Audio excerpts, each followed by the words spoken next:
Hello, are we back? Welcome everyone. Hope you're good. Apologies, we had a system crash. I am back. Apologies, I had a PC crash. Apologies, we are back. We are back. Thank you everyone. Apologies, I have my system rebooting, so there may be some applications that appear on screen, but I think we're good. I think we're back and we're good. We still have plenty of time to go in this race. So yes. We are back. It's not the internet. It was a PC crash. The first time I've had a PC crash in 3 years, 3.5 years of doing this. So apologies for that. We are back in quick succession. So I just want to say thank you for everyone who did initially tune in. But we are back and the race is still ongoing. We still have 28 laps remaining. 10 seconds. I got given a drive-through penalty, guys. I apologize. Damn.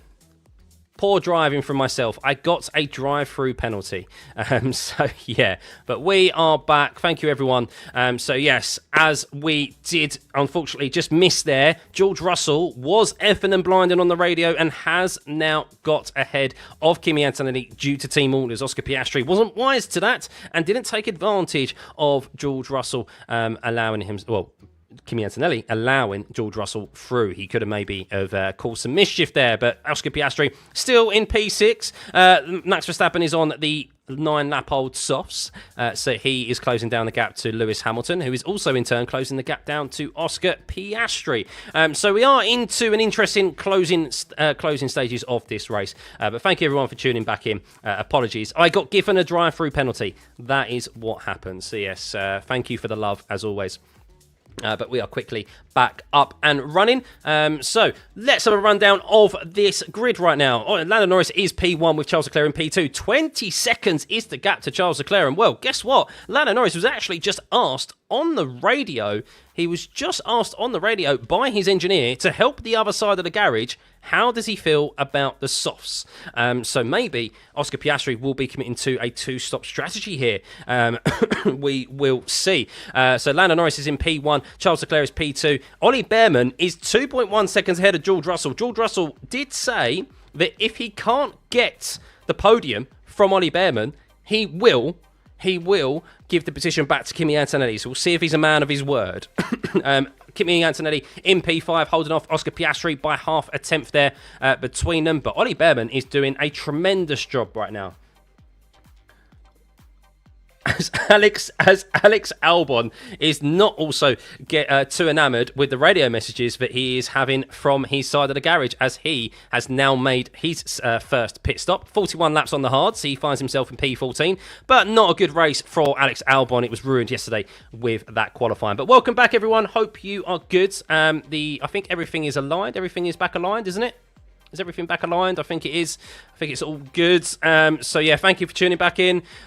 So, we have the race control up there. And I think everything is back in working order. So, thank you, everyone. Let's move that there. And, yes, we are good. So, right now, Lando Norris, if he finishes in P1, which it does look like he will, and if Oscar Piastri finishes in P6...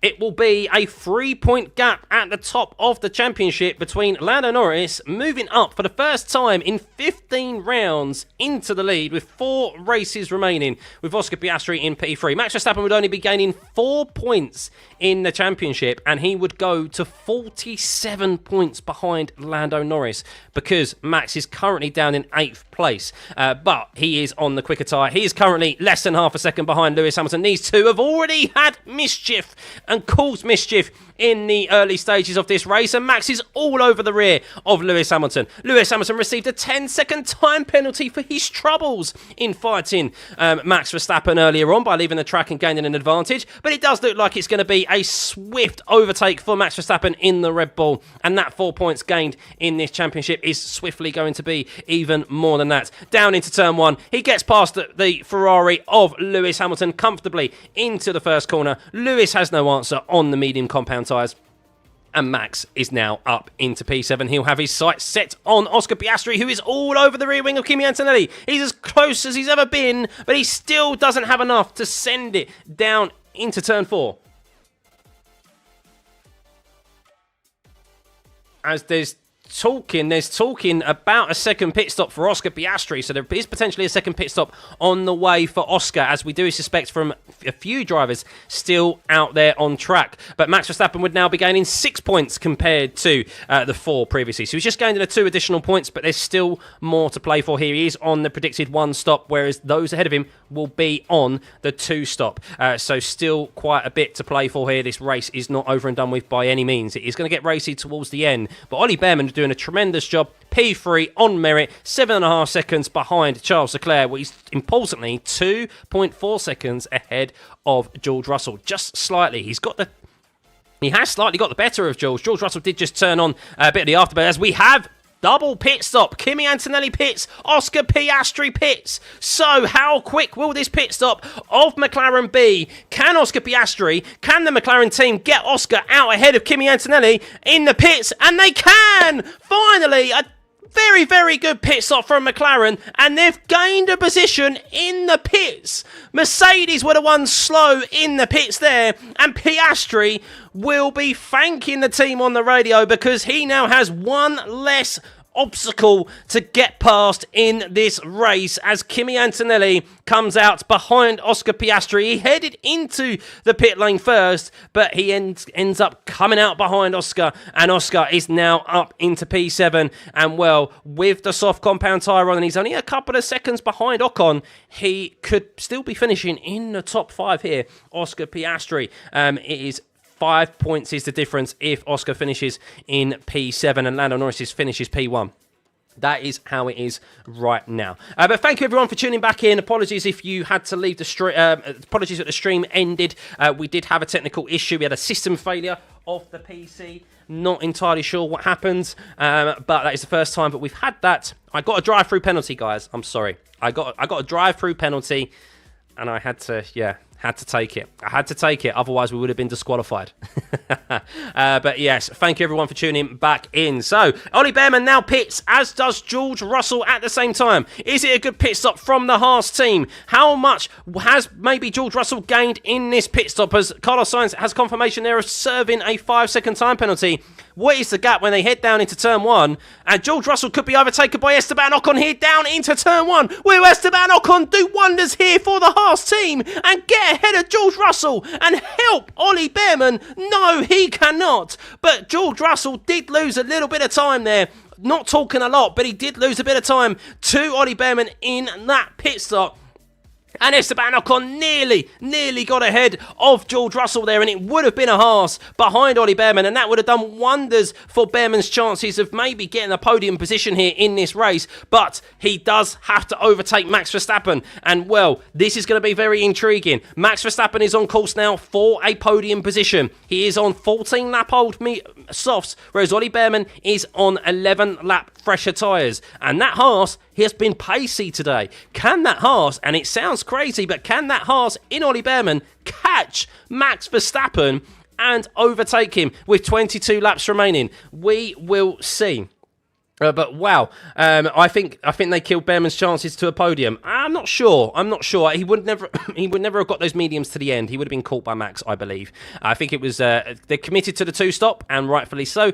And he's got the best opportunity of defending to George Russell. But George Russell there, now he's on fresher tyres. We'll see how that Mercedes fares. Of course, it is one thing to catch, another thing to overtake.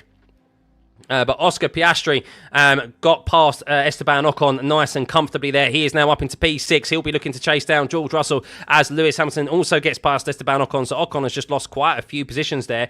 As all Piastri and Ocon noted for causing a collision. Oscar Piastri is noted there for that overtake. So a potential maybe penalty coming Oscar Piastri's way. I caught the end of the move. I don't know if there was... clearly there was contact, but I don't know how substantial it was. Was Piastri ahead at the apex? We will see.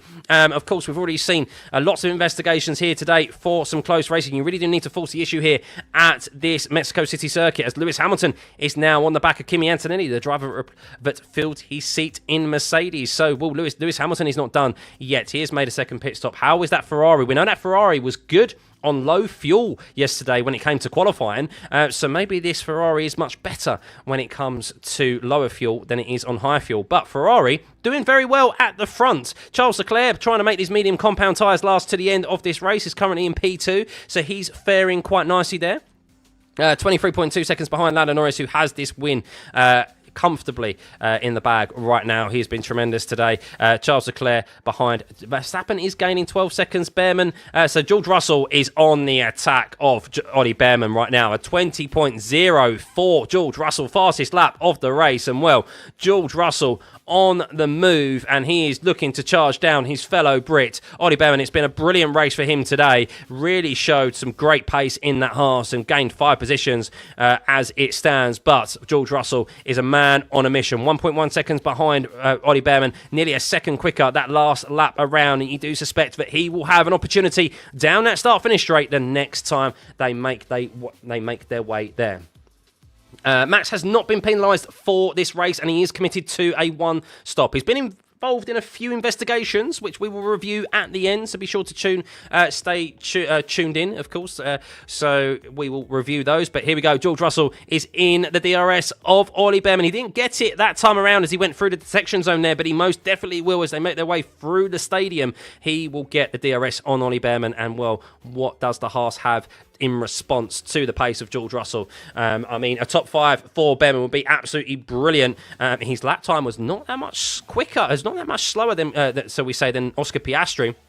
As Piastri did just do a 20.466, 3 tenths difference. But here we go, George Russell, DRS open. He is gaining a tremendous amount of speed down into turn 1. Half a second back, but not enough. But it is double DRS here. So he will get another opportunity down into turn 4. And George has been an angry man today. It's angry Russell. And, well, I think Behrman's still got enough to hold off Russell down into turn 4, as he has done for Max Verstappen, for other drivers of quite a lot. As Sainz has been noted for speeding in the pit lane again. So Carlos Sainz did complain that the car was jumping up and down in the last pit stop, and there's clearly a mechanical issue in that Williams car, so it is causing him to exceed the pit lane speed limit. No further investigation, Piastri fans, for his move on Esteban Ocon. So Oscar Piastri not deemed at fault for any incident there, and he is clear to continue. P6 right now, upper position ahead of Kimi Antonelli, and looking to try and chase down George Russell, but he doesn't quite have the pace of those two up ahead.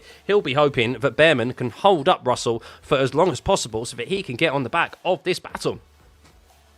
Why did Alonso retire? I don't know why Alonso retired, to be fair. I don't know why Hulkenberg retired either, or Liam Lawson. I know Lawson got caught up in a collision at the start of the race and lost his front wing, but then I don't know what happened after that and why they were forced to retire. We'll get updates at the end. But Russell, a lot closer this time around to Behrman, down into turn 1. Is he going to go for a late move? No, but he's a lot closer into the braking zone of turn 1. Can he keep it less than half a second? It's a necessity out of turn 3 to even have an opportunity. He can. He's gained a lot of traction out of turn 3. Is he going to go for a late move around the outside or send it down the inside? No, he doesn't have enough, and Behrman is still doing real good work to hold up the Mercedes of George Russell, as Oscar Piastri is 3.3 seconds behind. He's catching slowly, Oscar Piastri, but he is still catching with 18 laps remaining. Norris is locked in at the moment. Yes, he most definitely is. He has been tremendous here this weekend. Perfect weekend for Lando Norris, really, you would say, how it has gone. It's been a return to form for the McLaren, particularly for Lando Norris, but the McLaren in general, that car, the strengths that we saw it showcase at the start of this season, where it was just finishing 20 plus seconds ahead of the field. And well, this circuit has undoubtedly fell right into that performance window of the McLaren. It's still, in the circumstances, it is still a very quick car and the car to beat. And well, the current permutations of the championship means Lando Norris would gain 25 points. He would go on to 357 points as George Russell falls short again of Ollie Behrman down into turn 1 as Piastri is gaining there. He's now under 3 seconds behind George Russell. Piastri would be gaining 8 points, 354 points to Lando Norris's 357. That is a 3 points difference between the two McLaren drivers and a change in the championship lead, of course. The first time in 15 rounds. Max Verstappen would gain 15 points and he would be gaining 7 points again on Oscar Piastri, but he would be losing 10 to Lando Norris, and that gap would be 36 points, so he would be gaining 4 points overall on the championship leader. However, he is being, and it does look like if he can make these soft compound tyres last, he will finish P3, and could he even maybe catch Charles Leclerc? We will see. A 9.3 second gap to Charles Leclerc, but I suspect Max, considering how the balance of that Red Bull hasn't been where he wanted it to be here this weekend. We all expected him, I think many of us, to be winning this race comfortably on the form that he has been, but yes, it seems that McLaren, as I mentioned, return to form for it has made it very difficult for anyone to beat it here this weekend. Is Max going to have any times at the end of the race to hold on to third from Behrman? I think he will. Yeah, I think he will. I don't think Behrman's going to catch that much. I think Behrman is more trying to solidify a position from George Russell right now. However, he is gaining on Max. You can see that delta is about 4 tenths difference at the moment to Max, and that's probably what Max is doing. But Max is also gaining on Leclerc, you can see. Leclerc did a 21.8 last time around, and he did a 21.2 Max Verstappen. So he's gaining on Leclerc, but also losing a bit of time to Behrman, but Behrman is 14 seconds behind. So, catching is one thing, overtaking is another, and Max is very good when it comes to tyre management, and I suspect he will ensure he has got more than enough tyres to finish the end of this race. He's thinking more about catching Charles than he is thinking from defending from Ollie Behrman, and he'd be silly to do so. So Max could still gain even more points on the championship lead here and get up into P2 and get past Charles Leclerc, who has done a solid race here as well. Did suspect that the Ferrari would be having its management issues here, but the actual undoing of the Ferrari today has been really that 10-second time penalty that Lewis Hamilton picked up earlier on in the race after tangling with Max Verstappen. Otherwise, he could very well find himself battling Max right now in P3 for his first podium in Ferrari. But alas, it is not, as there's another drive-through penalty. Well, not another. It is now a drive-through penalty after serving a 5-second time penalty for the first speeding in the pit lane infringement. He now, for a second one, gets a drive-through penalty. Oof, that is going to hurt Carlos Sainz. He's not fighting for the points anyway, but a clear mechanical issue there in the pit speed limiter for that Williams for Carlos Sainz has meant he now has a drive-through penalty. That is a lot of time. And well, yes, a drive-through penalty does have to be served, I believe, in the race. So it doesn't mean that he has to serve it within a certain amount of laps, I think it is. He can't just take a time penalty at the end. So that is harsh for Sainz, and that is really going to ruin any sort of race for him, as he is closing up on the pack for the last point scoring position with Isaac Hadjar and Esteban Ocon just up ahead of him. So yeah, real shame for him, and that's going to promote Albon ahead of Sainz. Lando Norris coming up to the lap. Alex Albon as he's 26 seconds ahead, or 26.5 seconds ahead of Norris now. Verstappen closing that gap down on Leclerc. Another 6 tenths taken out of Leclerc last time out. That's a 21.2 compared to Leclerc's 21.8. Ollie Behrman is pulled out of the DRS of George Russell, but there are 15 laps remaining, so George may just be doing what Lando did last week at Circuit of the Americas. You can drop off for a few laps, cool those tyres, and then they will come back to you and you can go again. Maybe that's what George Russell is trying to do, but he has to be careful because he has the McLaren of Oscar Piastri up his behind. He has used obviously a lot more harsh language than that to describe that scenario throughout this race, but Piastri is definitely gaining a 20.7 last time around for Piastri compared to George Russell's 21.1, so George needs to be careful here. He could be under attack from Oscar Piastri as he has failed to get past Ollie Behrman. He did say he would give the position back to Kimi Antonelli if he couldn't make the overtake work on Ollie Behrman. He currently finds himself a position ahead of Kimi Antonelli, so we'll see if he is a man of his word if he does get passed by Oscar Piastri. But he is in P5. Oscar Piastri looking for that P5 position, and well, that means Oscar Piastri would then be only one more position away, I believe, from holding on to his championship lead into at the end of this round. If Oscar Piastri finishes P4, I think if my maths is correct, he would hold the championship, or it will be tied at the top of the championship. So very interesting times here. But can Piastri get past Russell? He needs to get past the Mercedes first before he thinks about Ollie Behrman. So 8 points, 3 points at the top, 8 points gain and 3 points difference between Norris and Piastri right now in the championship standings, with Max Verstappen 36 points behind Lando Norris. And well, he would be 33 points behind Oscar Piastri. Piastri, you can see there, he's gaining on George. 21-0 now. So now he's caught up to the back of George Russell. He's setting identical lap times. Further down the grid, not really many drivers are gaining. Max Verstappen is still gaining on Charles Leclerc, though. 21.5 compared to Leclerc's 22.2. Charles is starting to lose quite a considerable amount of time. 7 tenths was the gap gained there by Verstappen on Leclerc. Of course, overtaking is one thing. Catching is one thing, overtaking is another. We will see. Russell got the fastest back from Albon recently in relation to the fastest lap. Fastest lap doesn't really matter, of course, because there's no fastest lap point anymore. Just want to say, though, big thank you, everyone. If you can continue to hit the like and subscribe button, it'd be much appreciated. I think we got over 1,000 likes on the previous stream, where unfortunately it ended prematurely due to a system error on my PC. I got basically an equivalent of a drive-through penalty. So thank you for those of you who are tuning back in. Nearly back at 10,000 viewers is brilliant, considering that stream did end prematurely. So yeah, always appreciated. Always appreciative. If you can get this stream to 1,000 likes as well, it'd be really mean a lot to me. But Piastri, let's stay on board with him. 3 tenths behind George Russell, 3.5 tenths behind. Is he going to be staying within that gap? No, he loses 2 tenths out of turn 3, and that is all important here in relation to any overtake down into turn 4. I mean, we have seen Piastri make a late lunge on Esteban Ocon into turn 6. So given the opportunity, Piastri will do it.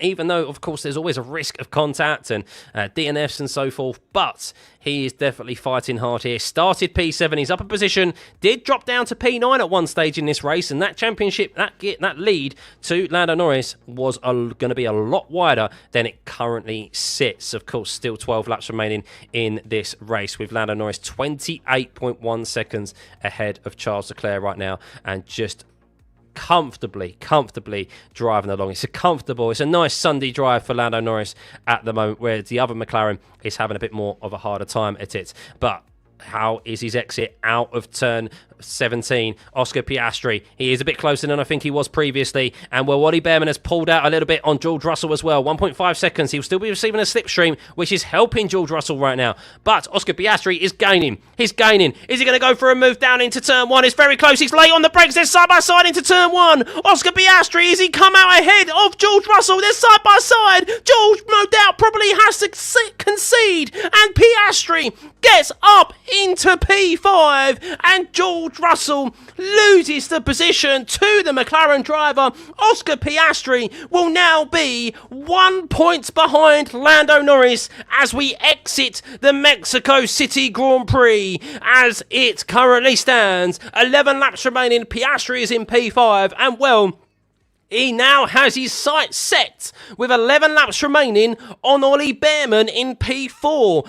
But Ollie Behrman has been a very difficult man to overtake today, as George Russell has undoubtedly found out. And well, could Piastri and Norris come out of this championship, out of this weekend, equal on points in this championship? Fair and respectful racing between George Russell and Oscar Piastri.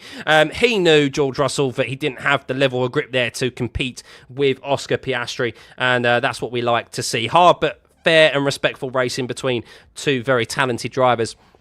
But Oscar Piastri, let's see if he can now close that gap to Ollie Behrman ahead in that pacey Haas. Yes, a pacey Haas. So here we go. Lando Norris at one point was looking like he would be coming out of this weekend with a 9-point lead. And well, now it looks like it's going to be at minimum 1 point, and it could be equal on points. But of course, there's not much more that Lando Norris can do in this race. But Oscar Piastri, damage limitation right now. Damage limitation for what has been a very poor weekend for him at arguably his weakest circuit on the calendar. So it would mean, of course, 5 race weekends in a row where he would have lost points to his championship rival. But he would have minimised the damage, and he can take full confidence away from this race weekend with 2 weeks to recharge before we head to that sprint race weekend at Interlagos, which is a circuit which Piastri should fare much better at, you would suspect, than what he has done here. Oscar Piastri will keep you up to date on that. Keep an eye out on that interval time, though. 3 seconds is the gap to Ollie Behrman. Max Verstappen is continuing to close down that gap on Charles Leclerc. 4.3 seconds is the gap right now. Antonelli on the radio says straight away we should invert the position now, as soon as he saw George Russell had lost the position to Oscar Piastri. Antonelli did not wait whatsoever. So we'll see if George Russell is a man of his word. He did say earlier on in the race that if he's unable to get that podium or at least dispatch the drivers ahead of him, he would give the position back to Kimi Antonelli. But I imagine Russell will do it maybe out on the last lap. But Lewis Hamilton is closing in on them. If they don't do it soon, then Lewis Hamilton will also be dispatching the 2 Mercedes drivers. As George Russell is slowing down, and he is a man of his word, as Kimi Antonelli regains P6, team orders there. Fair play to George. No skullduggery happening there. No inter-team drama. Damn it, for us content creators. And for those on social media, of course. As Bortoleto gets past Isaac Hadjar there for the last point scoring position in P10. Feisty 2 rookies. Will Hadjar be able to come back at Bortoleto down into P4, down into turn 4? I think he's going to go for a late move. Hadjar sends it on the Stake F1 driver. They're still side by side as they make their way through into turn 6. And Bortoleto regains that, or holds onto the position from Hadjar. Hadjar got ahead slightly into turn 4 and 5.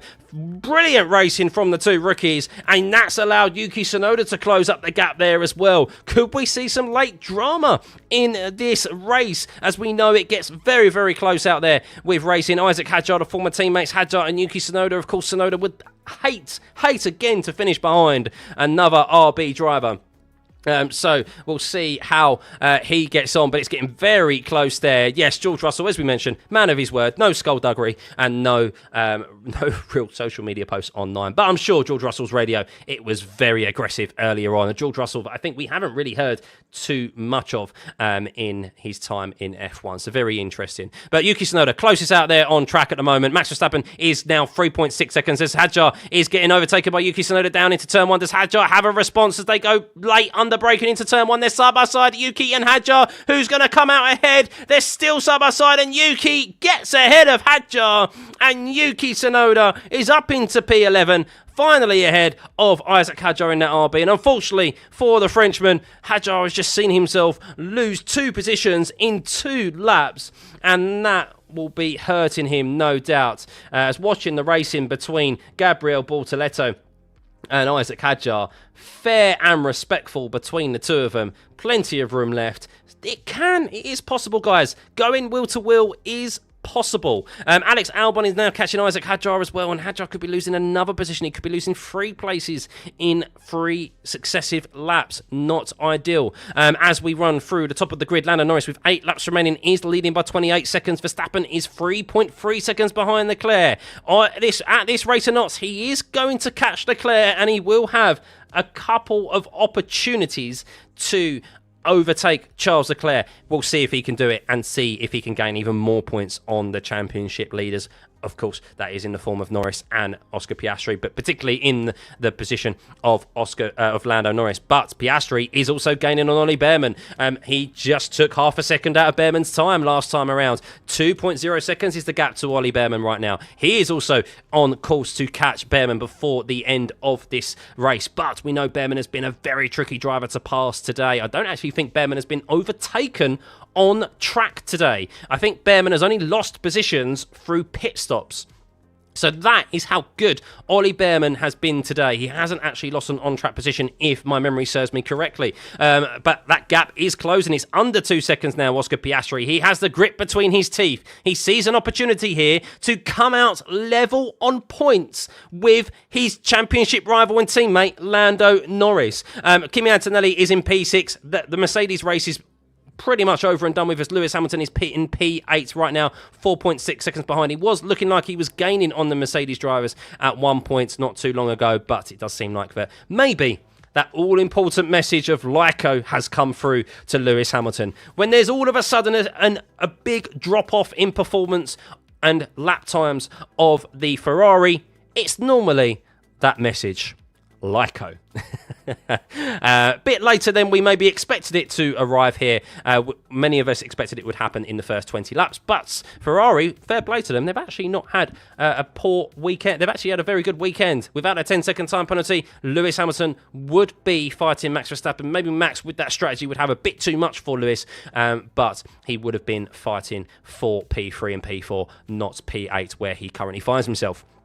Right, update on Max Verstappen. 2.5 seconds is the gap. Let's see what that gap is when they cross the start-finish line. Charles Leclerc did a 21.9 last time around, and Max Verstappen did a 21.5. So not the biggest gains that we have seen. No doubt Charles Leclerc would be aware, Ferrari and Charles would be aware that this would be coming, that Verstappen was on a charge. And has Max Verstappen got enough tyres left to overtake Charles Leclerc? Charles would have been looking after his tyres to ensure that he has enough left in those mediums to survive a last few laps push from the Red Bull of Max Verstappen. It's not been a great weekend for Max. The balance has been off in that Red Bull. But if he can secure a P2 here, what a great effort that would be for Max Verstappen, and arguably maximising that car when I think no one really had an opportunity of competing with Lando Norris today.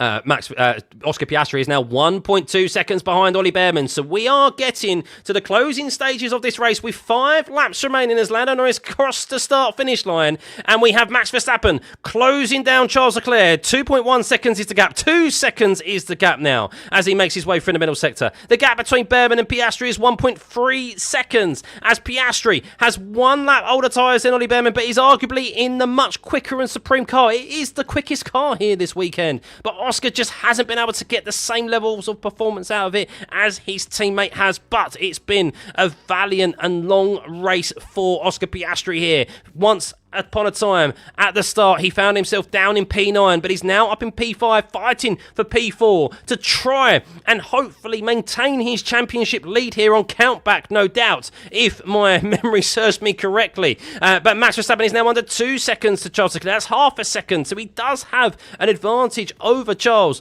5 laps remaining it is. 4 laps after this. Lap 67 we are on of 71. Lando has got this race in the bag. He is nearly 30 seconds ahead of Charles, but Charles is looking in his rearview mirrors, no doubt, at the ever-closing Red Bull of Max Verstappen. Piastri, Bearman is also the same. He's looking at his wing mirrors in being filled by the papaya of Oscar Piastri.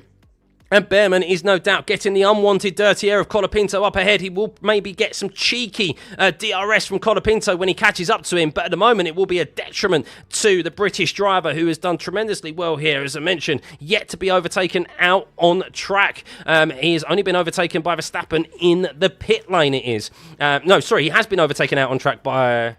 because he made he's on a 2 pit stop compared to Verstappen's 1 stop. Piastri is nearly within that DRS, as is Max Verstappen as well. As we will have 3 laps remaining when Norris crosses the line next time around. As Verstappen, you can see there the advantage. It's coming down 1.2 seconds under braking through turn 1 and 3. Through the first sector, you suspect that gap will maybe come down to less than a second. I suspect that when we head down the start-finish straight next time around, Verstappen will be under a second, but he loses a bit of time through turn 3.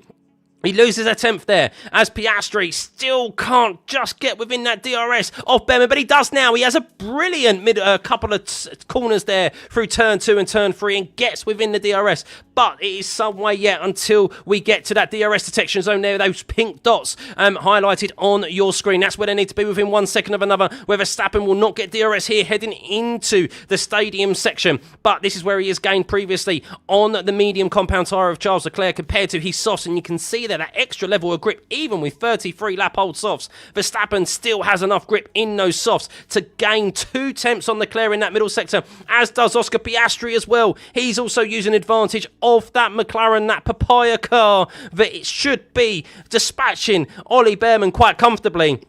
But Charles Leclerc Was Verstappen under a second when he crossed that detection zone? No, he wasn't, but he will be getting the slipstream and he will be getting with 3 laps remaining.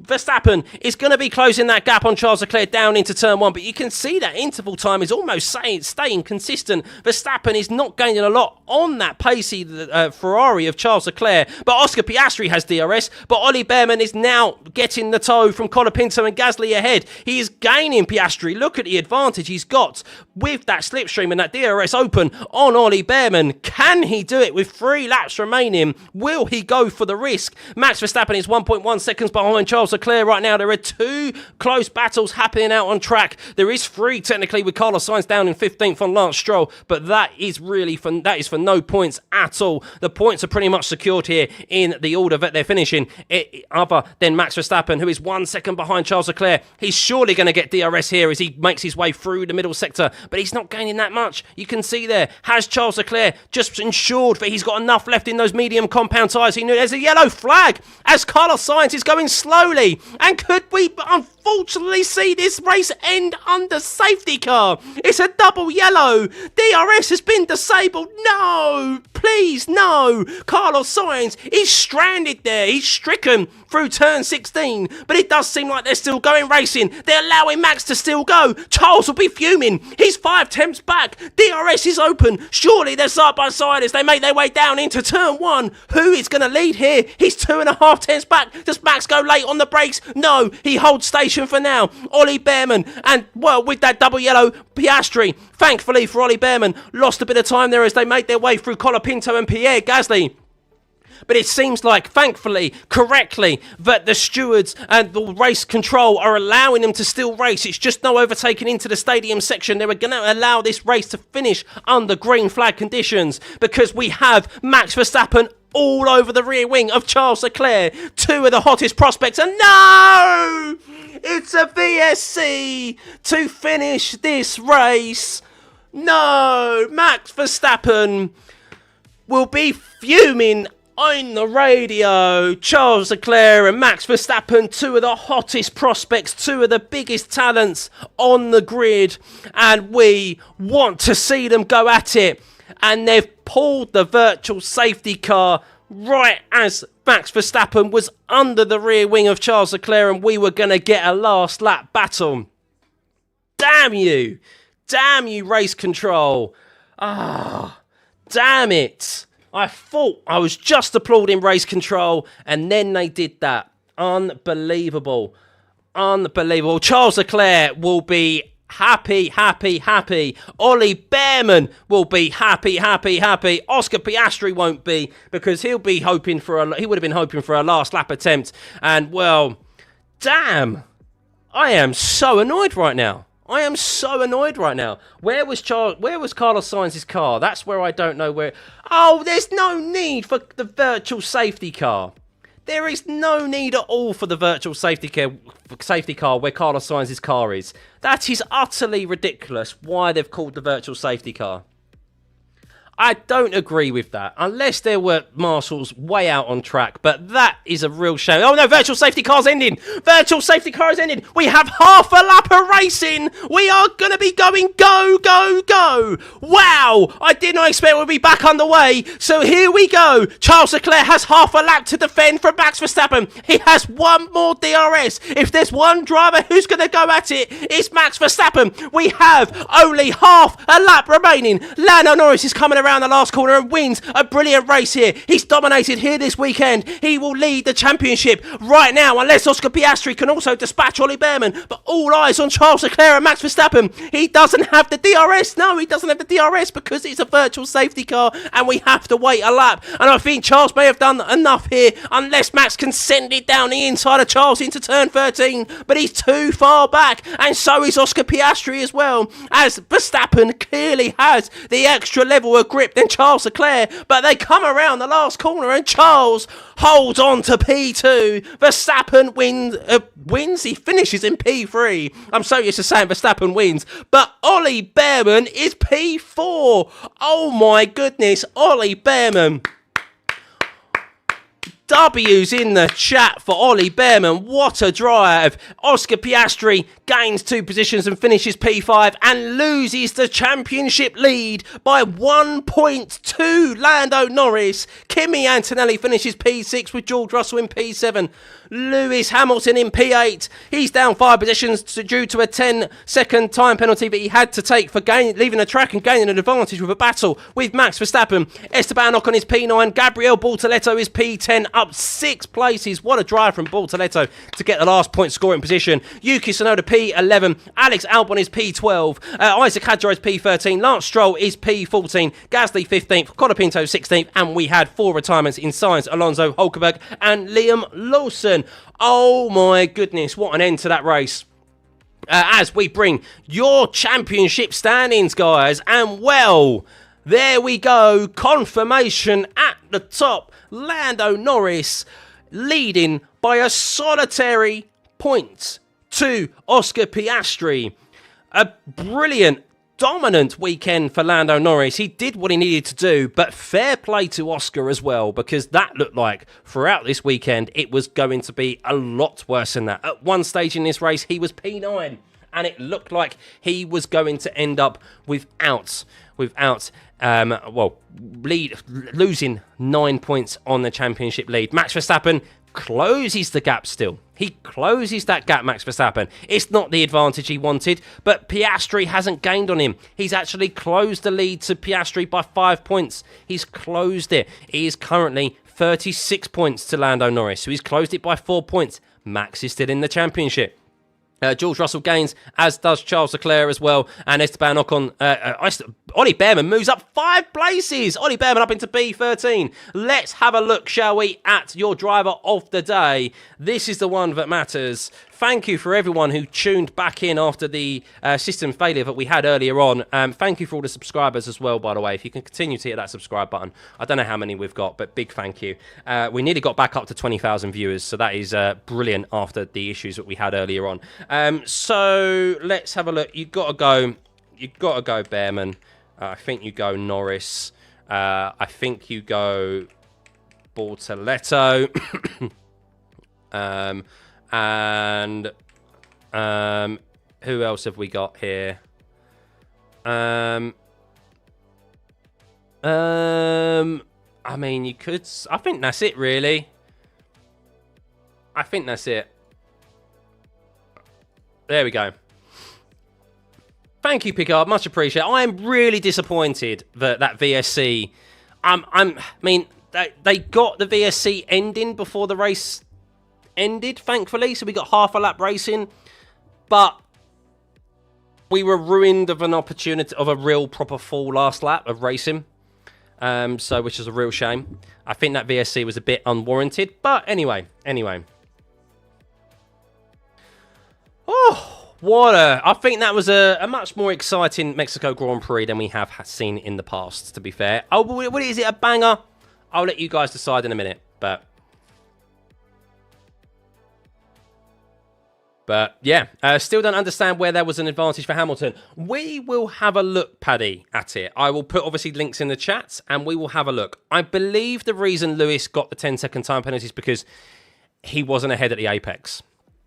That's what happened. He wasn't ahead at the apex into turn 4. He rejoined the track, and he held onto the position. And that's why he got 10 seconds. He should have given it up to Max. So... right, so overwhelmingly, Ollie Bearman, 78% of the vote. And I think I'm correct, and I said it a few times, I think Bearman didn't get overtaken by anyone out on track. I don't think he lost any places out on track. Max only overtook him. He didn't overtake him in the first stint because he was doing a one-stop, but Max didn't only overtook him because he probably would have got him anyway, if you know what I mean, but he only overtook Bearman because of he made an extra pit stop, so he relinquished the position to Max. Unbelievable drive from Ollie Bearman and Haas. Credit where it's due. Wow. So, and credit Ferrari. I thought they'd fall off a cliff. I thought there'd be serious management issues for Charles and Ferrari. But they finished the race comfortably, and Charles has got 2 podiums in a row. Arguably, Lewis Hamilton could have been fighting for that podium as well. So... It looks like I'm a Max fan. The VSC came to play at the right moment for Charles 2021 safety car. I'm not a Max fan, actually. No, I'm not. Anyone who's been following this channel for a while, I'm not a Max fan. I'm just a fan of racing. I just think it would have been brilliant to see Charles and Max go wheel to wheel. And we were robbed of that because of the VSC. So that's what I want to see. I'm a fan of motorsport, and I want to see two of the hottest talents out on track go wheel to wheel. And unfortunately, we don't get that often. We don't get it a lot. And it was great to see Lewis and Max get feisty with each other as well. I still need to review that whole incident as well, because Max was investigated for an incident into turn 1. Like, that battle between Lewis and Max went all throughout Sector 1. So I really need to watch that back. Hamilton got a penalty because he didn't follow the escape route correctly, cut over the little advantage, hence a 10-second penalty. Yeah, I think even if he took to the escape road, he probably would have been asked to give that position back.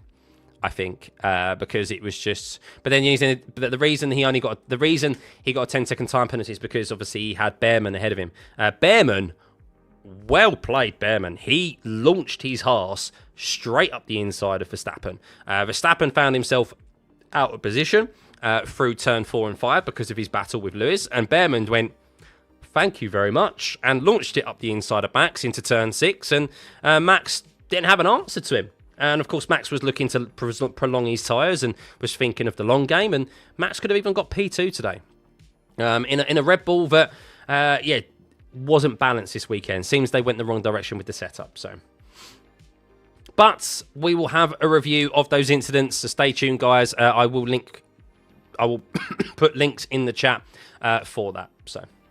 We're at 63k. Oh, brilliant. And over 1,000 subs as well. Thank you, guys. I mean, we got back to 17,500 viewers. I can't ask for more than that. That is absolutely tremendous, considering that we lost the stream earlier on. It's like I lost a child or a pet, isn't it? We lost the stream. It's never to return. That was... It's a shame because I think that stream was on. We had a peak viewership of 21,500. So I think we was on course for maybe 30k or something earlier on, because it always peaks towards the end of the race. But I can't. It's still brilliant. So big thank you, guys. It's crazy how Max can do what he wants in a race and gets away with those first 5 laps dive bombing, running people off track and nothing. I cannot rate this FIA bro. I am reserving judgment until I see it. Look, the racing rules are the way that they are.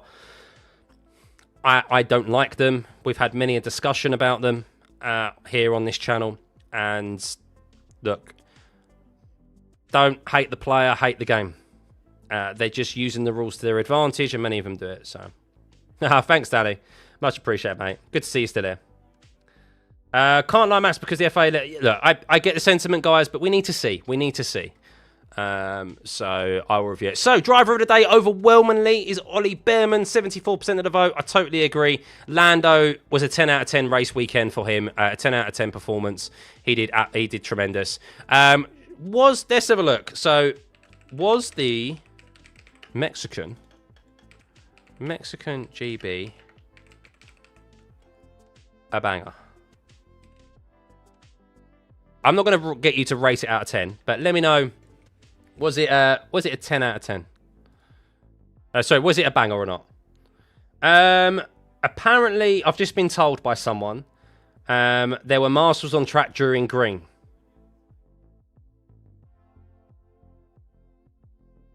So yeah, unfortunately, that's what happened. So Charles just said his tyres was completely gone and the VSC saved him. Did he really? I missed that. I just saw him chat, but. Yeah, there you go. So, Charles, the VSC saved him. The VSC saved him. But we were robbed of that last lap back. Because you know Charles, and I've said this, I think Charles has been very naughty in his defending this season. And I would have liked to have seen him defend against Max Verstappen in that last lap. Because he would have put it all on the line. He would have put it all on the line. And I think it would have been fireworks. So, yeah, it's a real shame.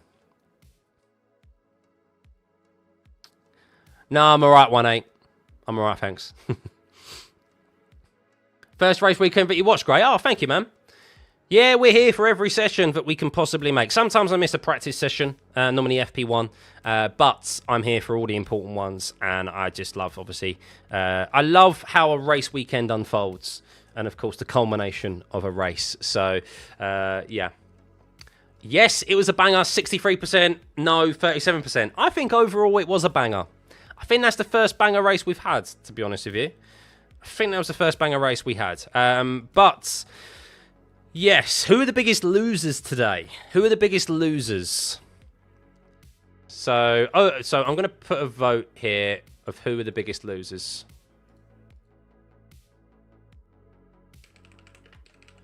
Biggest losers. Shall we say Carlos Sainz? For some reason, he couldn't keep it within the speed limit down the pit lane. You could say, wow, Lando Norris is getting booed quite a lot in the stadium. He's getting booed. Wow.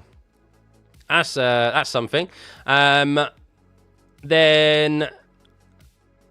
I think Piastri's actually done okay to recover there, to be honest with you. Shall we say Lawson because of what happened at the start? And I think that's about it, really. I don't think anyone else. Alpine, of course, yeah. This is only better than the race with the state of the TV direction right now. I know, Eddie. I know. I mean, I honestly don't miss... I've been doing this for a few years now. And I think my viewing experience of... Because I'm watching it I'm commentating as a fan. And I'm still watching the races and enjoying it. So when you hear my voice go up a few pitches, it's because I'm getting excited myself. And yeah, I mean, I feel my viewing experience of consuming F1 has massively improved through this. Through doing this, and I feel like you get a whole picture of the race rather than watching the race direction. Because yeah, the commentators can only do what they're provided with the pictures that they're provided. Of course, they have this data, but there's only so much that they can refer to because people aren't necessarily like seeing that information relayed out on the timing tower and so forth on the broadcast. So yeah, it's definitely improvements to be had in the broadcast for sure. I sound like Michael Jackson when excited. What are my thoughts on Max now? Please answer. My thoughts on him in what context? What in the overall chances? In his overall chance to win in the championship? Overall as a driver, as a person? Very open-ended question, that one. Why would Lando get booed? Because they don't like him, evidently. They don't want him to win the championship, I guess. They prefer Oscar. Or they want Max to win. So...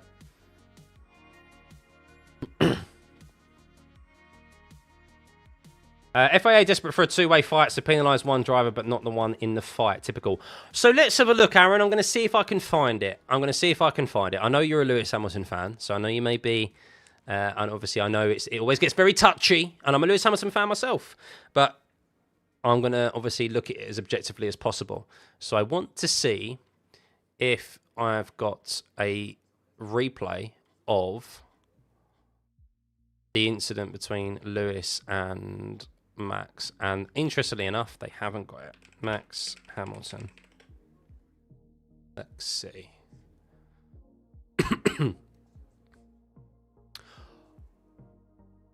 Oh, you know what? So here it is from Lewis's perspective. So this is the first. So this is the Max and Lewis battle, and that is it overall.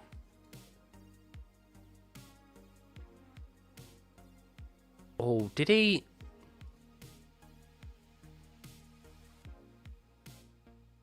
Is the inside car, so technically is he deemed to have enough racing room there on the inside? However, what are the racing guidelines? I mean, he's technically entitled to force, I guess. So it is a bit of argy-bargy between Lewis Hamilton and Max Verstappen into that first corner. They do make contact. They bang wheels.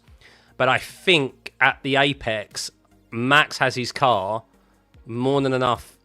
As per the racing guidelines, he has his front axle alongside his front mirrors. And Max stays on track. So, yeah, it all got very messy. Max was never going to make that corner without hitting Lewis. I need to see it from a different angle. And then when it came to the escape road, I mean, Lewis just didn't take the escape road, and he held on to it. So the next corner, Max is definitely ahead. So if you're looking at that in isolation, the turn 5 into turn 4, turn 5, Lewis did gain an advantage, but I guess the one is into turn. I need to see it from a different angle. Getting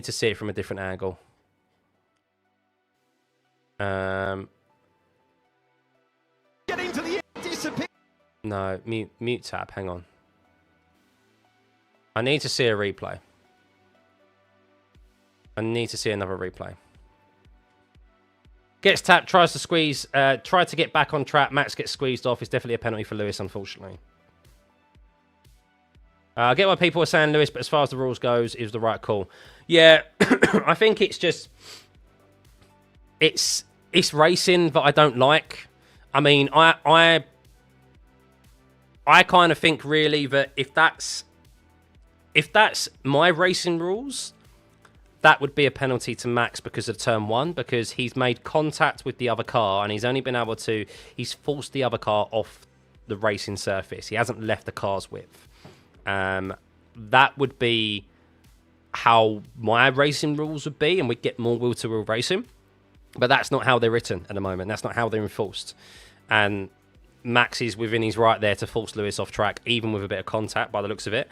And then obviously the next sequence and then the next set of corners is where, of course, Max is ahead at the apex. Lewis is behind and he misses. He doesn't take the escape road and he gains the advantage. So why are they booing Norris? I don't know. They just don't. Obviously, people boo. They want to boo, don't they? I guess so. Max clearly dive bombed Lewis to run him off the track. I mean, yes and no. I mean, he's done what he needs to do as per the racing rules. I don't like them. We've discussed it before. He's done what he's allowed to do as per the racing guidelines. He is allowed. He's made sure he's got his car enough alongside Lewis so that he's entitled to room from the car on the outside. But I guess what he has done is that he has ensured that this is the problem with the racing rules, is that there's this fixed point at the apex that they're all making a dash to, that the inside car then just has all of the power to just run the outside car off the track, whereas the outside car cannot then squeeze the inside car. They have to ensure that they leave racing room for the car on the inside always. So the outside car is always shafted, even if they're overtaking as well. So it's just... I don't like it. I don't like the way the racing rules are enforced in F1. And really, those two drivers, Max and Lewis, are more than capable of leaving fair and respectful racing room to go side by side. And the driver that has the best level of grip and positions their car best should come out on top. Simple as, really. So, no, you can't blame... Exactly, Mike. You can't blame the drivers for the rules, because the rules are enforced by the stewards and by the FIA. Now, the drivers, to some extent, though, do have some blame. I'm not completely letting them off, because they're the ones who have agreed to these racing guidelines. They're the ones who have said that these racing guidelines are the way that they are now, because they've agreed to them. So they should have the power to be able to change them, because ultimately they're the drivers. So, and the stewards will listen to them. So they're not completely blameless. Does Max still have chances, big chances, to win the championship? So he still does, yes, if we have a look at the championship standings. By the way, I am ending the poll of who is the biggest loser today. Lewis Hamilton is the biggest loser. I tend to agree. Yeah, he was on for a podium today, or at least fighting Max for a podium, and maybe even his teammate. Maybe could have had the better of his teammate today. You just don't know how this race would have unfolded for Lewis and how he would have fared in these conditions. So a real shame in the end that he got that 10-second time penalty. But he would, at least, at worst, you suspect, would finish fourth. So where are those championship standings? So let's have a look. So Max Verstappen is currently 36 points behind Lando. So he's still over a race win behind Lando. There's four race weekends remaining, one of them being a sprint. So if he wins, the problem is for him now is that Norris and Piastri, they could get 1-2s. He still needs some help from them, really. But he did still close the gap. So it's still on. It is still on. It is still on for sure. Would and should have been a nice battle, but we missed out on. Exactly, and we miss out on too many battles because of the way the racing guidelines are written. So I think Max still has a fair chance to win. Biggest chance is still Norris, but Max is not yet practically out. One rainy Brazil, and we know what can happen. Yeah, definitely. It can swing. I mean, yeah, if there is... We've seen Max gains 15 points in the next sprint race weekend, which he gained more than that on Oscar Piastri last time around, of course, because of the DNF in the sprint race. But yeah, I think as long as he's still there, the McLarens are still going to have one little peak over their shoulder at him, and that's enough pressure. You would expect that's enough pressure. The rules are made by F1, not by the FIA. Incorrect. The FIA, F1, if you're being specific, F1 is Liberty Media. They are the commercial rights holders. They are the owners of F1. They own the IP. They do not make up the racing rules and the racing guidelines and any of the sporting guidelines for racing. That is set out by the FIA. They are the racing and ruling regulatory body, and they are the ones who set that out and they enforce them. So yeah, the crowd didn't like the two Spaniards going out, probably. But Lando got booed earlier on, didn't he? He got booed yesterday, I think, as well. So what do I think for the World Drivers' Championship? Who's going to win it? I don't know. I still don't know. Lando is the one, of course, who is in the ascendancy. He's been chipping away at that gap to Piastri, and he's now got that lead back. Something he hasn't had since round 5 of the championship. I think this is going down to Abu Dhabi. I really do. I think Oscar there will take some comfort and some confidence that he was able to finish P5. Could have maybe got P4 if the VSC didn't come out. We'll never know. But that's also damage limitation again for him. And Interlagos, I think he will expect to fare much better at. So, yeah, it's on. And I think it's going to the end of the season. And I just hope it does. I hope it goes to Abu Dhabi. I really do. My ideal scenario at the start of the season was that both of these drivers, of course, if Max is there, it's great as well. But if either of those two drivers are less than 7 points between each other and it's basically winner takes all, I'd love that, because what a scenario. What a scenario.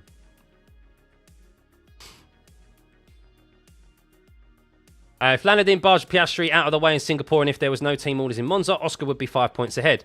Yeah, but if Lando also didn't make the wrong decision and pick the wrong side at Canada, and lose all those points against Oscar in Canada, and if he also didn't lose all those points with that DNF, with that engine failure in Zandvoort, he would also be further ahead than right now.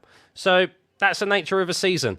There's swings and roundabouts. There's always moments that you look back. If it went a different way, they would be ahead. It's all ifs and buts. As Max likes to say, if my mum had balls, she'd be my dad. You know, that's the nature of sports. There are always moments that you look back on that if things played out differently, then their drivers would find themselves in a different, and sportsmen would find themselves in a different position right now. Certain decisions, but it is what it is, and this is where we sit right now. Lando Norris has had to deal with what he's been dealt with, and he's got that back to 1 point ahead of Piastri. And Piastri has been on a very poor run of form recently. So, yeah, bad pit stops as well for Lando. So there's a number of... That's the nature of a long season. There are going to be those moments that you look back on. 2021. What if the crash between Verstappen and Hamilton never happened at Silverstone? Who would have won that race? What happened if Verstappen never had that tyre blowout in Baku? And in turn, what if Lewis Hamilton didn't hit the brake magic button on the race restart, which happened because of that tyre blowout? That is the nature of that. We wouldn't have had them both going in to the last race of the season level on points. and it wouldn't have been the season that it was. So that is the nature of F1. You can always pinpoint moments where if things were done differently, certain decisions and so forth. Of course, that's the beauty of sport. It's fun to look at the ifs and whats and the maybes. But yeah, they are where they are right now. And I think whoever you support, be glad that we have a close championship battle with 4 race weekends remaining. We have 1 point separating them. We still technically have a third driver in the having a chance of winning this race. Winning this championship as well. And there being a possibility of 3 drivers winning it heading into Abu Dhabi. That would be unbelievable. And if you were given that at the start of the season, regardless of which drivers were involved, you would absolutely take it. Absolutely take it. Max should win all the remaining races and the Papaya should be 3-4 for 2 races. The Max will win for sure. So I suspect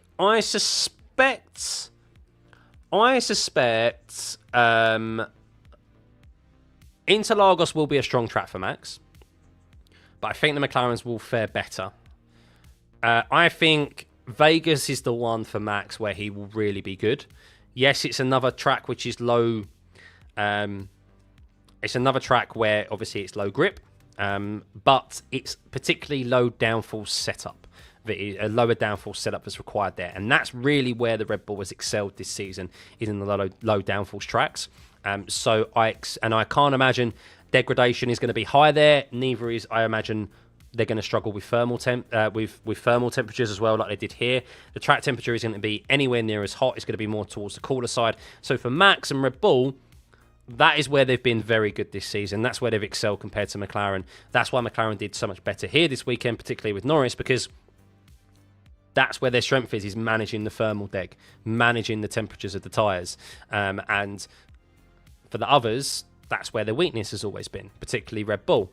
So I still thought Max would fare much better here this weekend, but it seems that they made the wrong choice in setup. So maybe they tinkered around a bit too much. But this was a return to the McLaren at the start of the season that was so dominant.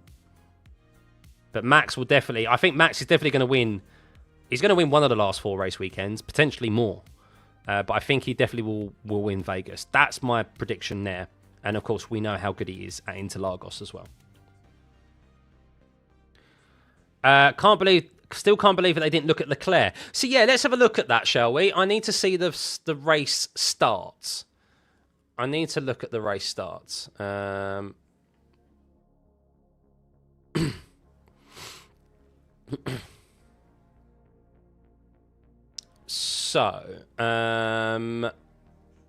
need to see the race start. Mexican GP race starts. Oh my goodness, I can't type.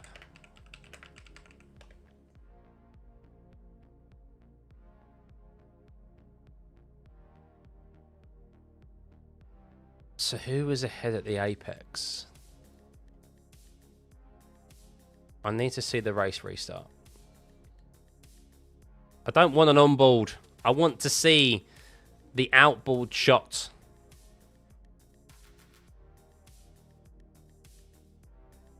All right, hang on. I'm watching the replay now. So let me see.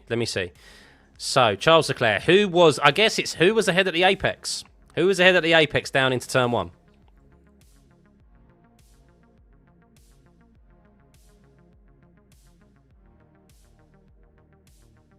So definitely Charles.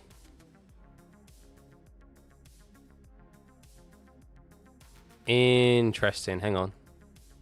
Where did Lewis go?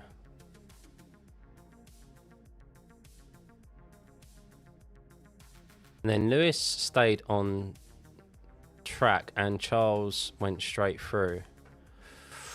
Ooh, yeah. Now, I'll tell you what. I mean, I'm looking at it and I think...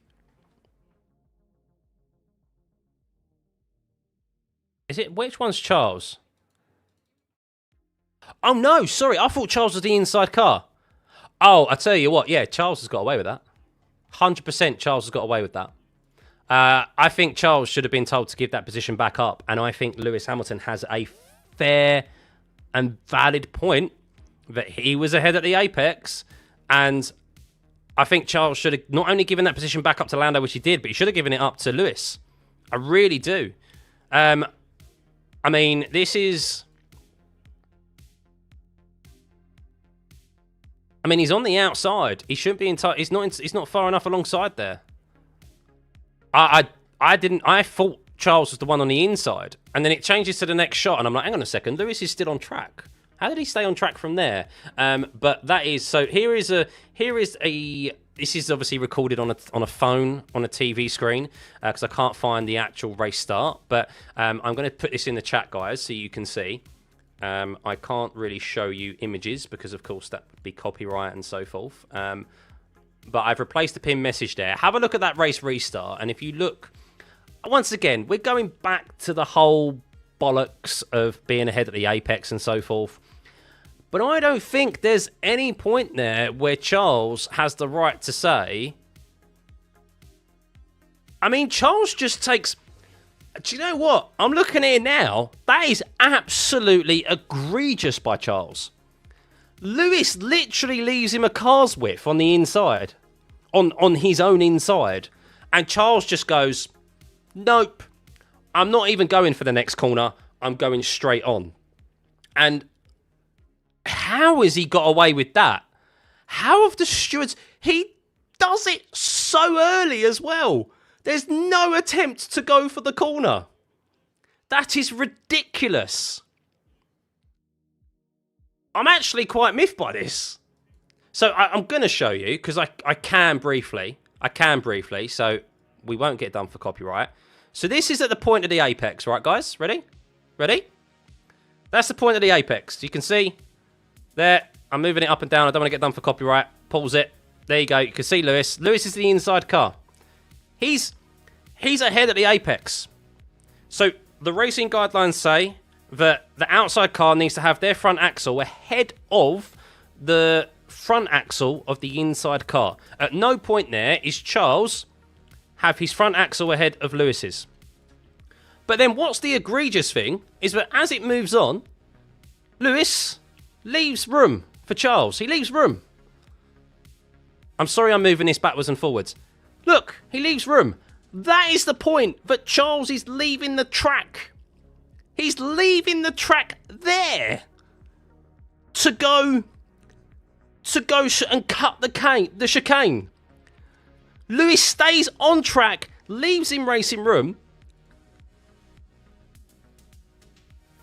and Charles just yeets it across the chicane and holds on to P2. I think Charles has got away with one there. That is wild. That is wild. Now you look back at it. I mean, I can understand if Lewis had squeezed Charles and there was no way that Charles was going to be able to maybe make that corner. But there's at no point Charles is ahead, technically, in that whole sequence. Into the corner and then out of it. And then Lewis, there's no argument there. He bows out so early. I'm surprised they did not look at that. Of course, the stewards were busy looking at other things as well, but I'm surprised that was... That's wild. That is wild. So, yeah. But they didn't even look at the Leclerc thing, yeah, because he wasn't racing Verstappen, yeah. Going to be some very fun last races, Craft. I'm like, yeah, exactly. It most definitely is. Most definitely is. You feel for Lewis to get a penalty when Charles don't get any. Maybe Charles will get a penalty after. So, touching back on Lewis again. Look, by the letter of the law, he is at fault, and he is obviously worthy of that penalty. However, I mean, I've saved the racing guidelines before. And I'll see if I can find them. But I believe... Here we go. I've got the racing guideline standards. I wonder if it says anything about contact. So this is the racing guidelines. And... let's have a look. I hate that I'm having to go to a bloody PDF document to see how, to see who was at fault for racing and so forth. So here we go. Subjective judgment, and the stewards are guided by the experience of their driver stewards in combination. It has been established from points A to B. The overtaking driver has priority. It is the responsibility of the defending driver to... So, okay. It is the responsibility of the defending driver to avoid a collision or forcing another off the overtake, or forcing off the overtaking driver. Okay. Okay. So, inside of the corner is to be given room. When overtaking on the inside of the corner, the car must have its front axle at least alongside the mirror of the other car prior to and at the apex. So that's what Verstappen did. That is what Verstappen did. Be driven in a fully controlled manner, particularly from entry to apex, and not have dived in. Did Max dive in? I don't know. I haven't seen it from his onboard yet. In the steward's estimation, have taken a reasonable racing line and been able to complete the move whilst remaining within track limits. So I guess the question would be, when you're assessing that, is does Max, without the contact with Lewis, would he have been able to keep his car within track limits? That's something maybe we wouldn't know. I mean, there's so many different things you have to look at. What was the speed? What was his entry speed into that corner? What is normally the entry speed into that corner in relation to keeping it within track limits and all of that? I think I need to see it back and I need to see the data. But, I mean, it is the responsibility of the defending driver to avoid a collision. I mean, I don't know what more Lewis can do there to avoid a collision. I wonder if the FIA... So let's have a check. I wonder if the FIA... have posted the document for that. So they normally post document, don't they? So no way you can see the speed he was carrying into that corner. Then he went off track and kept the position. He didn't go off track though, did he? They haven't posted it. So they posted Carlos Sainz's speeding in the pit lane. But they haven't posted Lewis Hamilton's infringement. Funny that. Funny.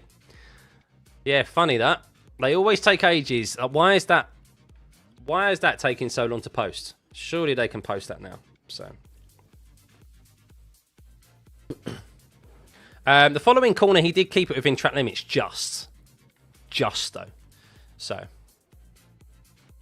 Charles got saved twice. First overlooked turn 1 and then VSC. Yeah, now I look at it. I think Charles has massively got away with one there. But you have to take the rubber to green. It's not his fault, is it? Every driver is going to do what they can to get every advantage that they can. Just the same as I said before, same as 2021. It's not Max's fault. It's not Max's fault. The race control and everything that happened, he wasn't in control of that. It was everyone else. And same thing here. The stewards overlooked it, whereas they should have picked it up. But Charles got away with it twice, so fair play to him, and he finished P2. So, Lewis literally pointed this out, but nothing happened. Is that what he's just pointed it out, as he in an interview?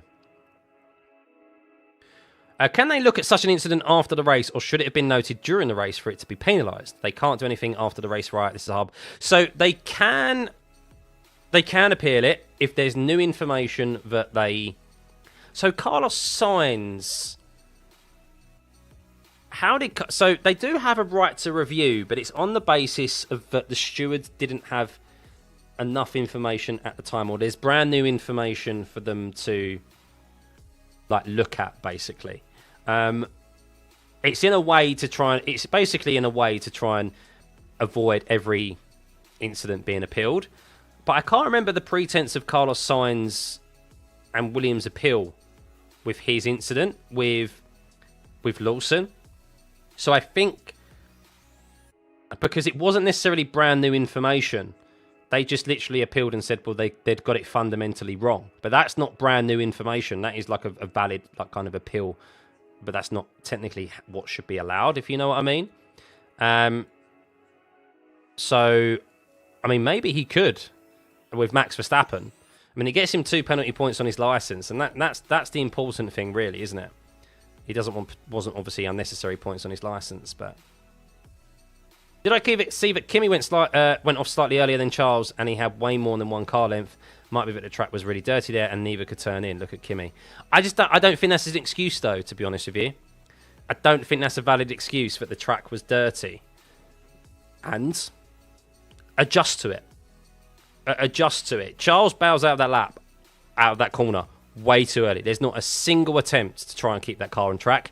He knew exactly what he was doing before he even probably approached the corner. As soon as he saw that he was like 3 wide, and he knew he was on the outside of Lewis and Norris, he knew exactly, like, of course, Verstappen shocked him and come up his outside. He definitely knew straight away what he was doing. I would, so. It was a banger race, but there was stuff that happened that I don't really understand. Welcome to F1. There's so many. Carlos was the new camera angles. Oh, was it new camera angles? I mean, would there be new camera angles for Lewis and Max? Maybe?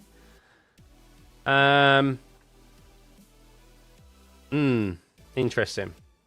Is there any situation where Max wins this year's championship? Yeah, for sure. I mean, the McLarens might not finish in the top 5. I mean, look, if Max wins the race and the McLarens finish 5th and 6th, then he gains 15 points on the leader. And if he does that a few times, then, yeah, he can still win the championship. He's 36 points behind now, isn't he? 36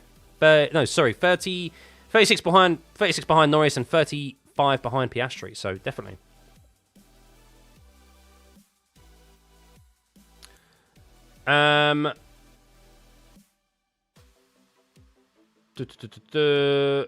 It's no longer about a race. This is all drama now, manipulated. No, it's not. It's not necessarily manipulated. Sometimes it's just incompetence of the stewards, I think, for them to not look at that. So 36 behind right now is still possible. Yeah, the key for Max here is that he's still cut into the lead. That's the thing. So can he sue the FIA? No, I don't think he can sue the FIA. Comes down to just sports. Dusko, last year Piastri let Norris through twice in Brazil sprint and race. Whether this year will be rain on Friday and sunny rest of the weekend, Piastri will also be on pole in sprint. Will be fun. Yeah, I think it's going to be a strong track. I think it will be a return to form for Piastri. So it's going to be interesting. But Norris is also good at Interlagos, as is Max Verstappen. We could see all 3 of them up there occupying the front 3 grid slot positions in the sprint race and the race on Sunday. That would be interesting, wouldn't it? So Lewis's engineers said they didn't agree with the penalty. So whether they do or not, I don't know. So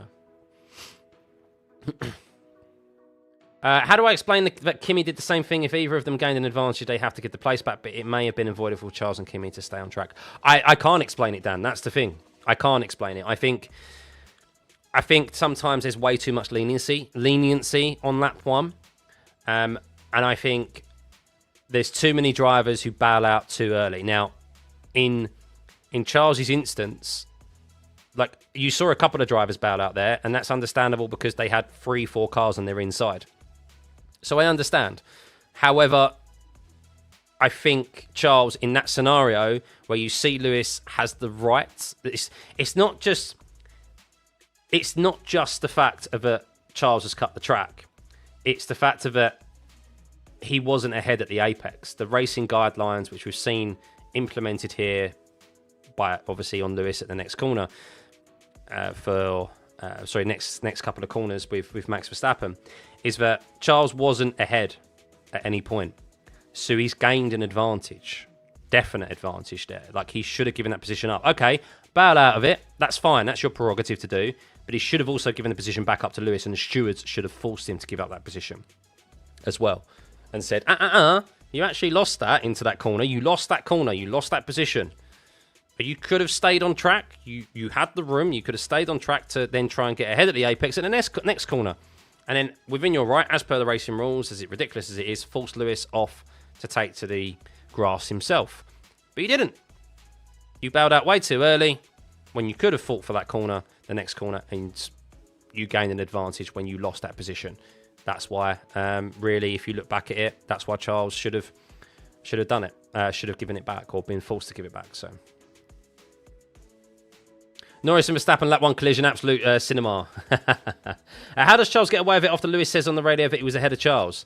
I don't know, because they just didn't see it that way. The stewards didn't see it that way. So, no worries, Jack. Good to see you, mate. Yeah, 2 weeks now until Interlagos. So we head to a sprint race weekend. So we have a week off. Of course, I'll still be doing some content. Hope you guys enjoyed the lead up to today's race with the Piastri video. That seemed to get a few people talking, of course. And we'll analyse things that have come out from this. I will maybe do a breakdown, a further breakdown of the Charles Leclerc incident at the start, or Lewis Hamilton's incidents overall. I think that may be an interesting video and get people talking, because it just once again highlights the ridiculousness of the racing rules, and maybe there is some biasness against Lewis Hamilton when it comes to stewarding decisions. I think I am a Lewis Hamilton fan. I'm open with that. However, I am someone who looks back at data. I am someone who bases my opinions based around kind of logic and so forth, and I think from data points. Jarvis, thank you for the 5 gifted, by the way, much appreciated. And I think there are, as there is sometimes in many sports, there are certain teams and there are certain individuals who do get officialed differently to their counterparts, and I think there is quite a good data point of Lewis Hamilton maybe being on the wrong end of some stewarding decisions. Maybe that's a video in itself, looking back at Lewis Hamilton's stewarding decisions, and how he has been. I mean, I think the one that really kind of miffed a lot of people off, wasn't it? Do you remember when he crossed the track at Qatar? And that kind of like, I feel like the one at Qatar let the mask slip, that they went, Lewis Hamilton as a multiple world champion is held in a higher standard than other drivers, and it's like, you let the mask slip. There's a Freudian slip there. So you basically hold, like, you officiate Lewis Hamilton differently because he's a multiple world champion. And yes, he has also been Lewis has been outspoken about MBS as well. And we know what that guy's like. That guy isn't vindictive at all, is he? With how he runs the FIA. I'm just saying. I'm getting into kind of conspiracy realm, but I think there is people are human at the end of the day, and if they don't like someone, then they will look at that person differently and treat them differently to them people that they like. So, yeah. Every time you comment on Lewis based on your emotions seems to upset the non-Lewis fans. Well, you just got to look. It's easy to get emotional, of course, and people may say my comments there were emotional, and I totally understand that. But I look back at, I'd be saying this at another driver as well, that people say it about Max, and I think it's rightfully so, that Max, there is a fair data point that Max has ended up on the right side of stewarding decisions many a time. So, yeah, it's not difficult to go back and kind of look at the decisions and look at the incidences themselves. Of course, sometimes stewarding decisions are subjective. How one steward sees it can be very different to another steward, and that's why we want. That's why we want bloody. Oh, hang on, they're reviewing the incident actually. That's why we want full-time stewards, because at least it's consistent.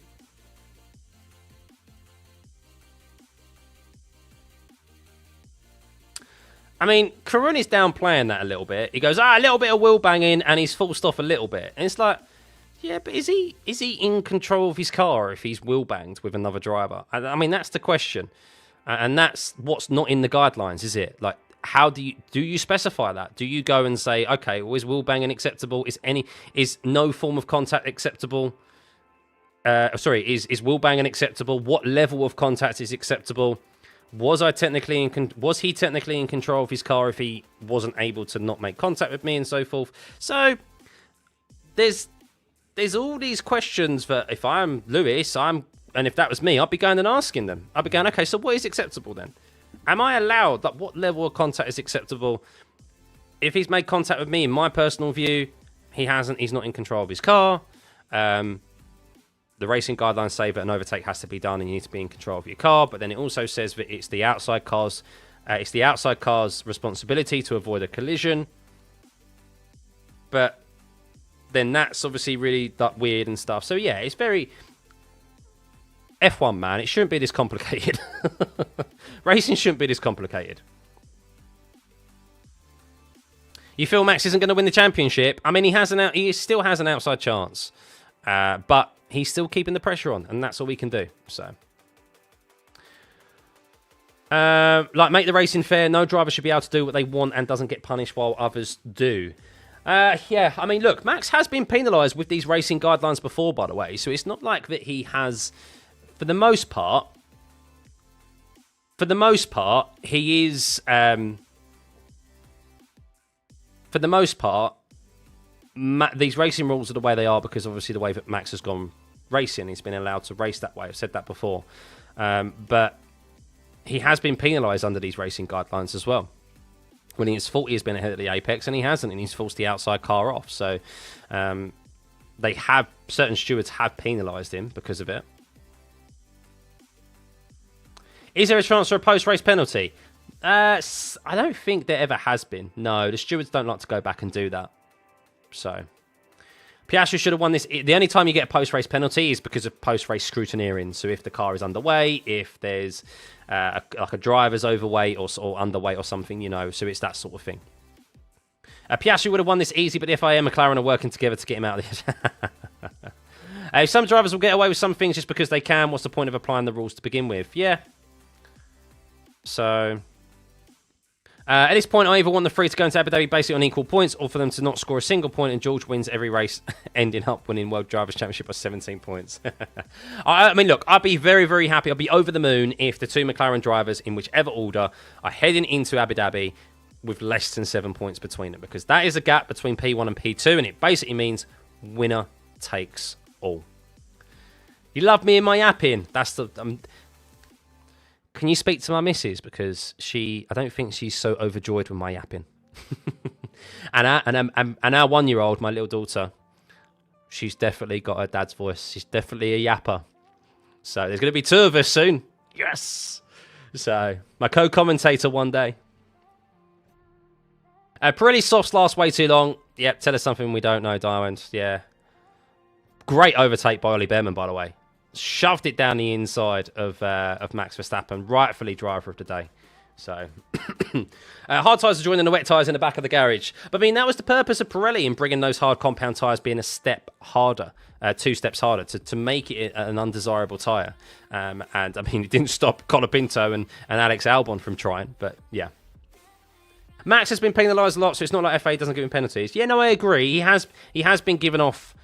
He has been let off with a lot of penalties, though. So the perfect example of one where he did really get an advantage is, do you remember US Grand Prix last year?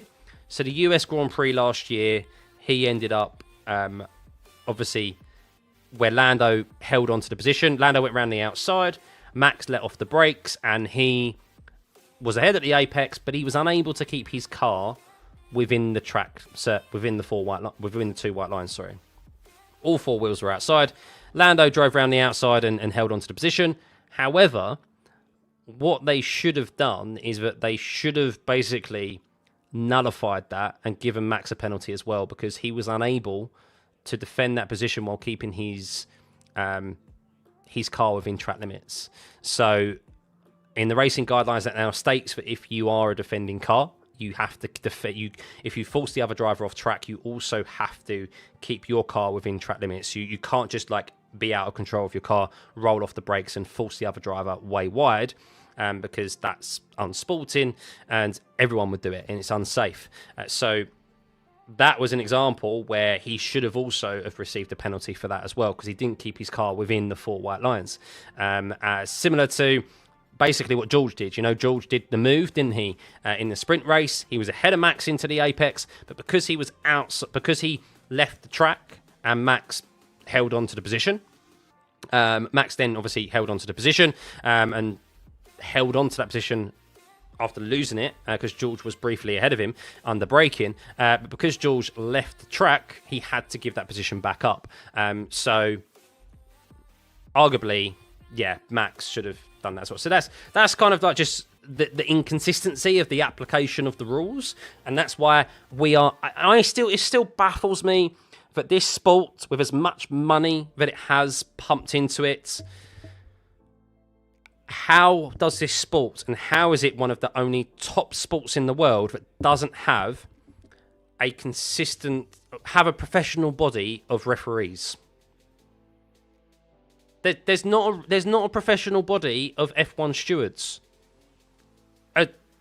Most of them are volunteers. Honestly, they change stewards so often. We should have the same stewards. I've said this before. We should have arguably probably 5 stewards on rotation. And they're the same stewards every week and every race weekend. And you've got obviously a rotation because it's a long season. But those 5 stewards, everyone knows, and you're going to get a consistent application of the rules. Of course, there may be illnesses, holidays, leave, etc. So 5 is probably a right amount. Pay them a shit ton to do it. Have a actual process, a testing process, a coaching badge process like other sports do to get to a high stewarding level. And then you can end up you can steward the top motorsport in the world, but has the most eyes on it in the world. I should be an official. Probably not. No. I'm comfortable sitting here in my sim rig and telling people how they should do their jobs. I'm comfortable right here. But look, I don't doubt that it's a difficult job, and of course you have the time element of as well. The track, the race is ongoing. But then that's why these guys should be trained to do that. They should be trained. They should go through a whole testing process. If you fail the test and you fail the procedure and that whole process, you're not good enough. You're not quick thinking enough to be able to do what's necessary to rule on these incidents in a race.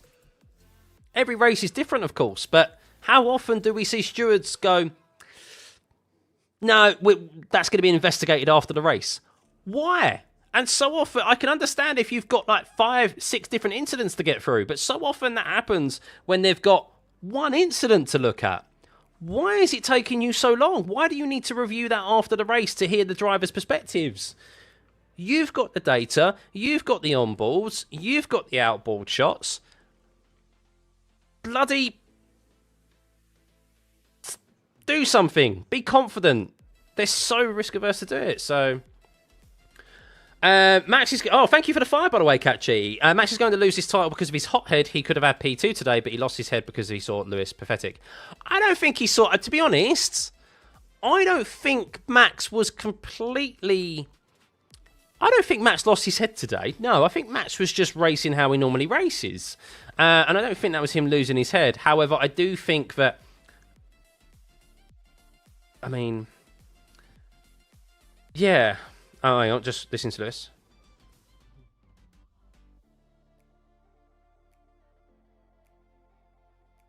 But yeah, I don't think Max raced just how he was allowed to race. I don't think it was him getting hot-headed or anything. He normally does get hot-headed when racing Lewis, but I think for the most part, it was just he did what he was allowed to within the rules. However, I do have a question mark around the contact. That's the question mark that I would have, and I think you need to look at the data to see the speed that he was travelling into that corner. And also, what do the racing guidelines say about making contacts? That's what I said. There's question marks hanging over that, in my personal opinion, about if you do make contact with another car who is leaving you room on the inside, and Lewis wasn't exactly turning into Max, he was obviously moving to the edge of the racetrack, then Max, was he in control of his car? Was he travelling at too high a speed to keep his car within track limits? And this is the problem with the racing rules, is that it just gives the car on the inside the whole power to do whatever he wants to the car on the outside if they're ahead of the apex, and it's utterly ridiculous. So they may give a permanent stewarding job to Nelson P. Well, he'd have to pass my high bar of tests and processes. Very rigorous it would be to get that top stewarding badge. That's how I would say. So, yeah.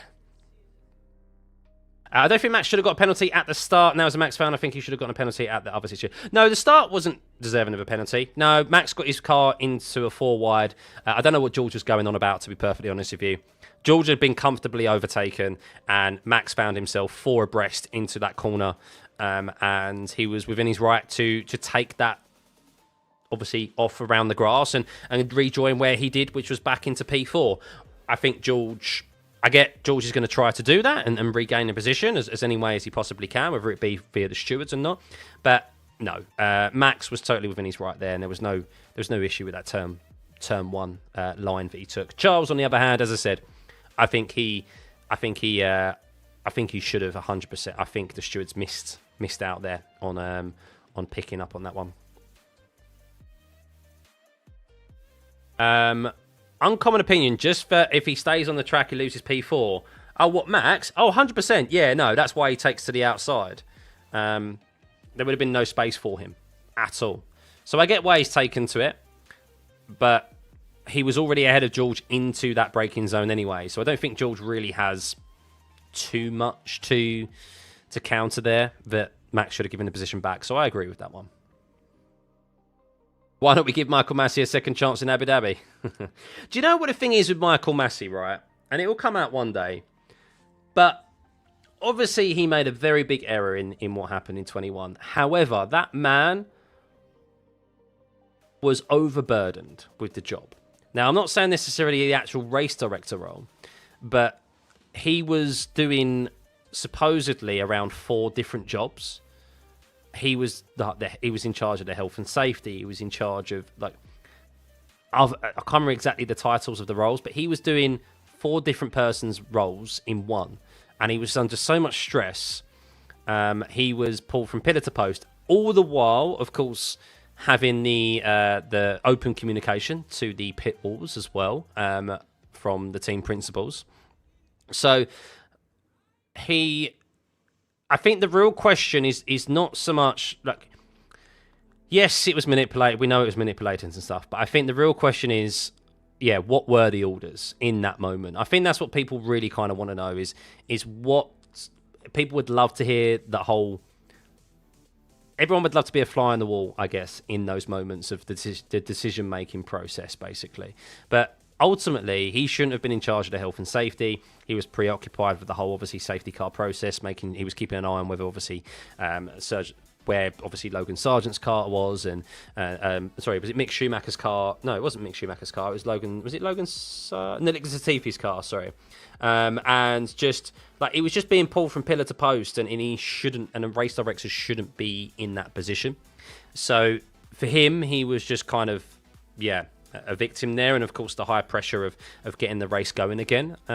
He obviously made the wrong decision, and the FIA obviously didn't want to besmirch what was already a very toxic championship. But it will come out one day. His NDA, no doubt, will finish at some point. Maybe it's a 5-year NDA, maybe it's a 10-year NDA, 20-year NDA, when everyone's kind of forgotten about it, and Max has retired, and Lewis has retired, and everyone involved in it is no longer in the sport or whatever. But yeah, it's he was a man under an intense amount of pressure, and he was a man under an intense amount of pressure, and doing too many jobs for one person, for one man. So, 4 hours live streaming. Yeah, how long's this stream gone on for? A long time. I mean, we had to end we had to end the stream earlier, didn't we? Because of the issue with the with the issue of the stream ending. So that was something. So yeah. But anywho, that is it. That is it for me, guys. That is it for me. Oh, big thank you. Big thank you. I don't know how many subscribers we got. What are we at? 63,214 as I look at this right now. So big thank you, everyone. Hope you enjoyed that race week. I hope you enjoyed that race. Championship spicing up. Championship is spicing up, isn't it? That's for sure. 1 point between Norris and Piastri now. Verstappen closed the gap still as well. Slim, but he still closed it by 4 points. Was it 4 points overall? Yeah, 4 points overall. So, every little matters, and we head to Interlagos next time out for another sprint race. Then we have another sprint race in Qatar as well. There's still plenty of points on offer, and big swings can be had. So thank you for everyone for tuning back in and bearing with the technical difficulties that we had. First time that we've had them ever on these watchalongs. So the fact of it, we pretty much regained our full viewership of when that stream went dead. Is brilliant, unbelievable, and I can't thank you all enough. And it's just a testament to the great community that we've got here, and it massively puts a smile on my face because it shows that stuff like that can happen, and you guys still come back. So thank you guys. I'm gonna get some good sleep. Yep, I'm up early in the morning tomorrow. I will do some videos this week for sure. I want to get back into making some more videos. I'll try and go live at some point as well. It's always good to go live and chat with you guys. That's where I'm at my best. And I know you guys enjoy it. I do too. And be sure to tune into the Missed Apex podcast as well if you want to have some further opinionated content and insight on what happened this weekend. I'm sure they will be as opinionated and as... they're going to talk about... I know they're going to talk about the Hamilton and Max Verstappen stuff. So, yeah, if you want to listen to someone else's viewpoint on that, tune into that this evening on YouTube or listen on Spotify and your other podcasting platforms. So, yeah, thanks as always, guys. Have a lovely rest of your day and your week, and we'll catch you, later in the week in some time. Thanks, guys. Bye.